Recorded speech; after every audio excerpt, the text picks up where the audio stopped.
할렐루야. 10월 25일 월요일 출애굽기 37장 1절로 29절 말씀. 여기는 한강시민공원 반포지구입니다. 좀 늦은 시간에 하게 돼서 여기 무슨 2층에 치킨집 옆에 사이드에 나와 있는데 예, 왜냐면 저만의 공간에서 있어야, 또 야외에서 있어야 또 마스크를 좀 벗을 수 있을 것 같아서 예, 되게 좀 추워요. 여하튼 지금 이렇게나마 자리를 마련한 게 감사하고, 좀 이 간판불이 있는데 좀 어두워서 이렇게 휴대폰 조명을 좀 밑에다가 이렇게 따로 해서 지금 책을 보고 있습니다.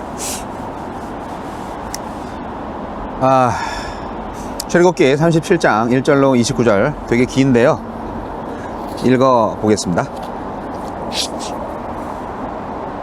부살렐이 조각목으로 궤를 만들었으니 길이가 2규빗 반, 너비가 1규빗 반, 높이가 1규빗 반이며 순금으로 안팎을 싸고 위쪽 가장자리로 돌아가며 금태를 만들었으며 금고리 넷을 부어 만들어 네 발에 달았으니 곧 이쪽에 2고리요 저쪽에 2고리며 조각목으로 채를 만들어 금으로 싸고 그 채를 궤 양쪽 고리에 꿰어 궤를 매게 하였으며 순금으로 속죄소를 만들었으니 길이가 2규빗 반, 너비가 1규빗 반이며 금으로 그룹 둘을 속죄소 양쪽에 쳐서 만들었으되 한 그룹은 이쪽 끝에 한 그룹은 저쪽 끝에 곧 속죄소와 한 덩이로 그 양쪽에 만들었으니 그룹들이 그 날개를 높이 펴서 그 날개로 속죄소를 덮었으며 그 얼굴은 서로 대하여 속죄소를 향하였더라.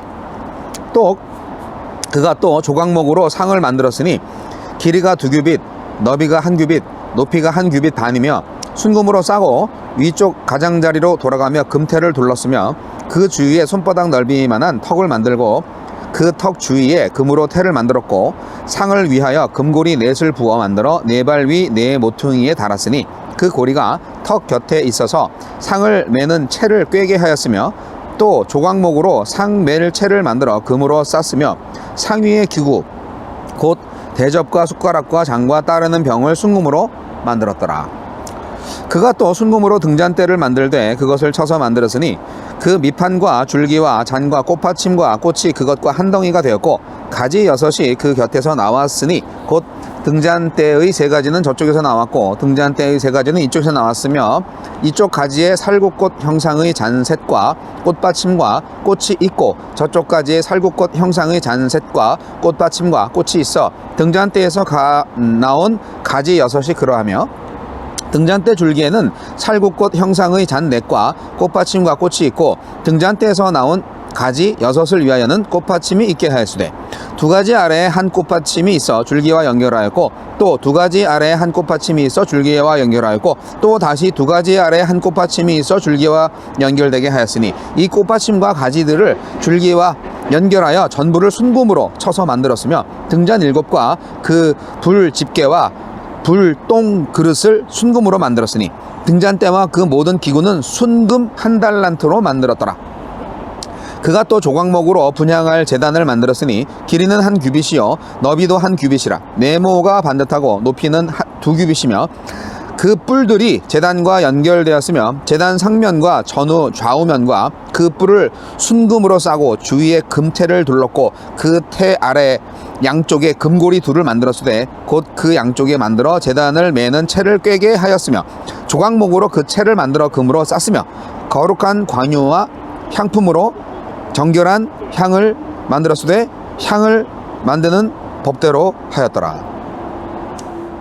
자, 성경 말씀을 읽었고 이제 두 번째 해설을 읽겠습니다.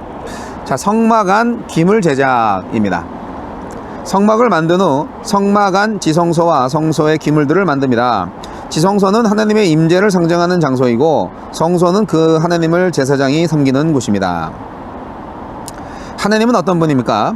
부살렐은 조각목을 금으로 싸서 궤를 만들었습니다. 하나님과 이스라엘 사이에 맺은 언약을 증명하는 두 개의 십계명 돌판을 담는 것이기에 언약궤 또는 증거궤라고 했습니다. 하나님은 증거궤를 성막 가장 안쪽 지성소에 두라고 하셨는데 이로써 이스라엘과 맺은 언약을 절대 잊지 않으며 언약을 신실하게 이행하겠다는 의지를 보여주셨습니다. 하나님과 우리의 관계는 연약한 내 의지와 충성이 아닌 강력한 하나님의 의지와 신실함으로 묶여 있습니다. 부살렐은 언약궤 위에 금으로 만든 속죄소를 얹고 그 위에 양 날개로 속죄소를 덮은 두 개의 그룹 형상을 만들었습니다. 속죄소는 하나님과 언약 백성이 만나는 통로이자 백성의 죄가 용서받는 자리입니다. 속죄소는 언약 백성이 불성실함에도 불구하고 죄를 용서하셔서 다시금 그들을 언약 관계 안으로 들어와 교제할 수 있게 하려는 하나님의 사랑이자 언약 관계를 유지하려는 하나님의 성실입니다. 하나님의 사랑과 성실은 예수님을 속죄소로 삼아 모든 사람의 죄의 문제를 해결하는 것으로 구체화되었습니다. 언약 백성이 된 것과 계속 언약 백성일 수 있는 것은 바로 하나님의 사랑과 성실 덕분입니다. 우리에게 주시는 교훈은 무엇입니까? 부살렐은 성소 기물들을 만들었습니다. 등잔대와 거기서 빛나는 등잔불은 빛이신 하나님을 상징했으며 창문 없는 성소에서 일하는 제사장에게 빛을 비춰 주었습니다. 상과 그 위에 올려놓는 진설병은 하나님과 이스라엘이 함께 친교를 나누고 있음을 상징했고 분향단과 거기서 태우는 향은 하나님께 드리는 기도를 의미했습니다. 이 모든 것은 언약 백성과 함께 하시는 하나님을 나타내기도 했지만 제사장들이 매일 등불을 관리하고 분향하며 안식일마다 상 위에 떡을 올려놓았다가 물린 후에 먹는 것을 통해 언약 백성은 하나님을 섬기며 그분 중심으로 살아야 한다는 것을 교훈했습니다. 하나님은 우리에게도 같은 태도를 기대하십니다. 우리는 매일 내 발의 등이자 내 길에 비친 말씀을 묵상하고 매일 기도에 향을 올려드리며 하나님과 교제해야 합니다. 그리고 마음의 왕좌에 하나님을 모시고 일상으로 나아가야 합니다. 주여, 언약을 신실하게 지키시는 하나님께 신실한 삶으로 응답하며 살게 하소서. 자, 이제 해설을 읽어드렸고 이제 제가 오늘 말씀을 통해서 제가 느낀 거를 이제 나누도록 하겠습니다. 성막은 하나님과 만남은 장소죠. 인간이 하나님과 만남의 장소인데 지성소는 하나님이 임재하는 곳이고요. 성소는 그 제사장들이 일하는 곳입니다. 제사를 위해서 일을 하는 곳이죠. 뭐 사방이 다 이제 커튼으로 막으로 다 둘러싸여 있으니까 새까만데 거기에 등잔불을 비춰서 밝게 했다. 참 부살렐이라는 사람이 멋진 사람이에요. 아주 예술가인 것 같아. 아주 뭐 부살렐, 예, 이 이름이 참 멋진 이름이다 생각이 듭니다. 성막 안에 있는 모든 기물들을 다 만들었으니까요. 네.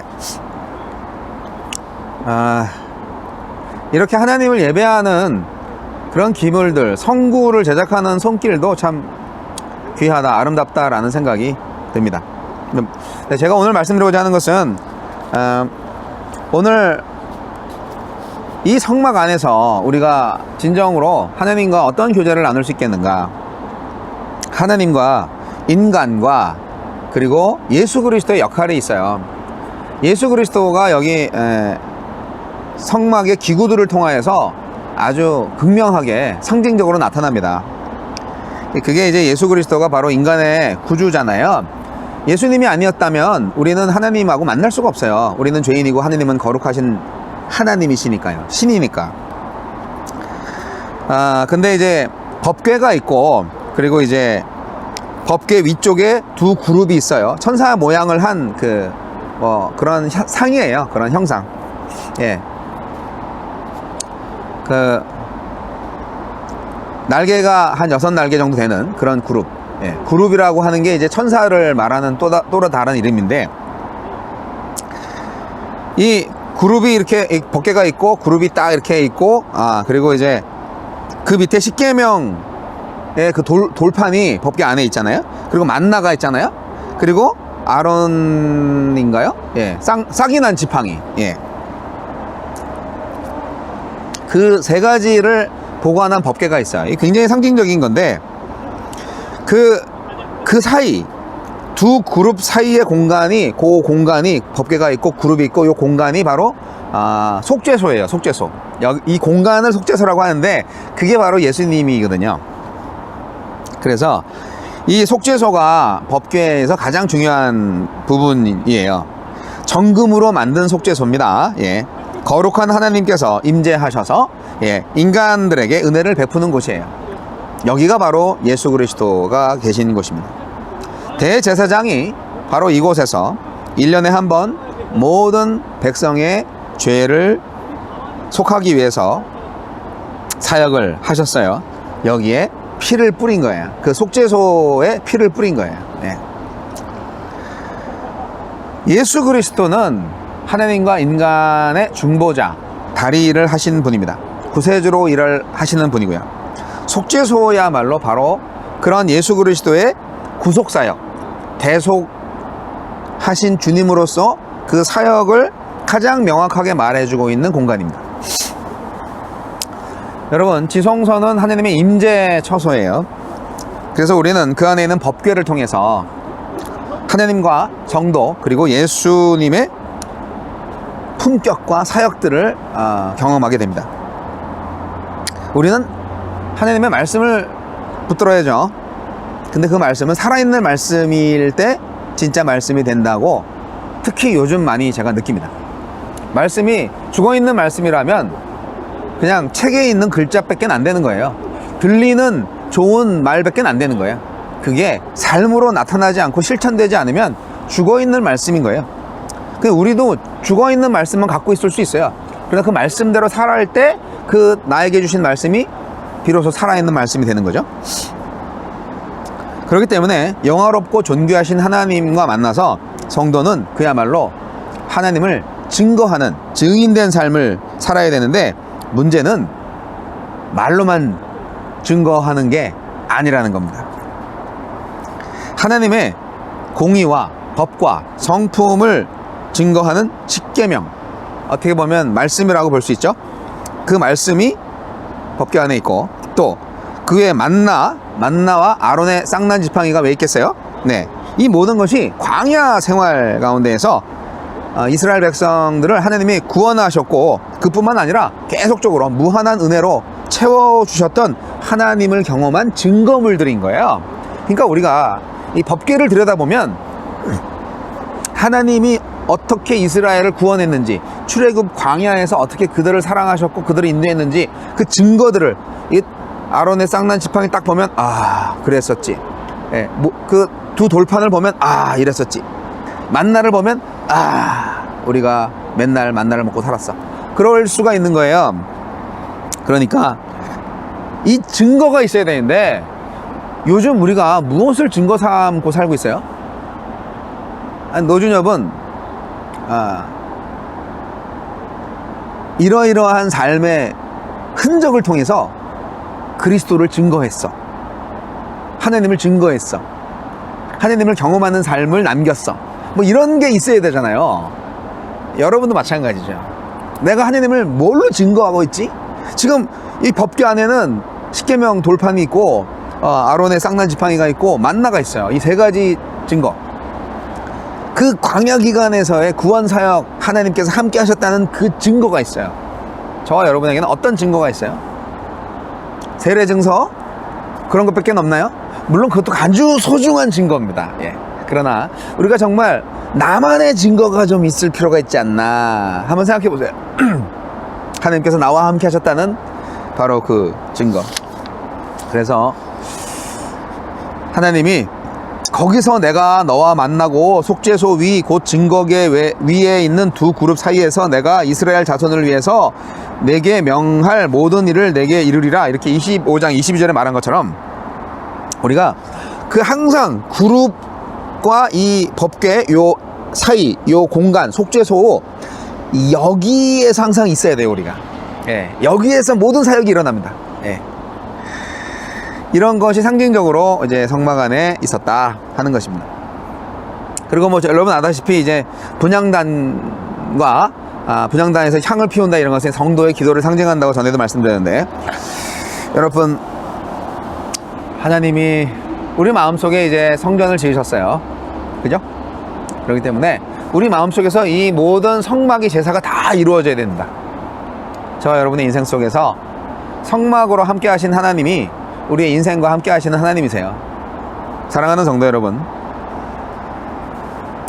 뭐 교회 예배당에 아주 멋진 그런 건축도 잘 하는 것도 좋지만, 결국 우리는 살아있는 성전, 살아있는 교회로서 날마다 성막을 지어가고 날마다 성막 안에서 활동을 하는 것처럼 천사들과 하나님의 말씀과 그리고 하나님의 역사하심을 보면서 매일 예수님의 피를 뿌리는 대제사장의 사역을 경험하면서 그 피로 주신 하나님의 은혜에 감사하면서 하나님의 역사를 바라보는, 경험하는, 그리고 그것을 우리가 순종함으로 또 하나님의 일에 참여하는 그러한 삶의 예배, 사역의 삶을 살았으면 좋겠다 생각이 듭니다. 여러분 오늘 말씀 한번 쫙 다시 읽어보시고요. 이렇게 빛나는 금박으로 다 칠하고, 정말 멋진 곳이네. 네, 저는 우리 그리스도인의 인생이 정말 뭐 맨날 이렇게 항상 힘든 세상만 있는 게 아니잖아요. 정말 금으로 빛나는 인생이 될 수 있다고 생각합니다. 네, 여러분 찬란하게 빛나셔서 하나님의 영광을 드러내시기를 바랍니다. 인간의 이런 노력이 아니라 하나님의 은혜로 말입니다.